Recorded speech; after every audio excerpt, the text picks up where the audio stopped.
श्रीराधा सत्यवादी महोत्सव कमिटी पे आयोजित कार्यक्रम थिला श्रीराधा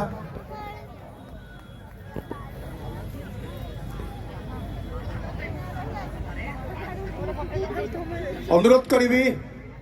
आम अनुष्ठान मार्गदर्शक वरिष्ठ उपदेष्टा सक्रिय सदस्य माननीय श्रीजुक्त विश्वजीत शतपथी महोदय को मंच को आसवाई प्लीज जोरदार करताली देवा ए पिलामानंई दीर्घ दिन अक्लांत परिश्रम निष्ठा साधना एवं नृत्य अभ्यस्त कराइबारे सेमान आज एते सफल होई आपन सामने उपस्थापन करिसंती आम अंचल आराध्य माँ श्रीराधा एवं प्रभु श्रीकृष्णंकर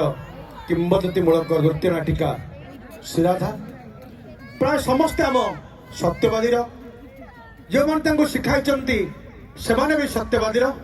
वास्तविक सत्यवादी महोत्सव कमिटी यह एक अनन्य आयोजन जोरदार करताली देवा या परे रही प्रत्येक वर्ष पर चलित वर्ष आम ब्लॉक स्तरीय नृत्य प्रतियोगिता कर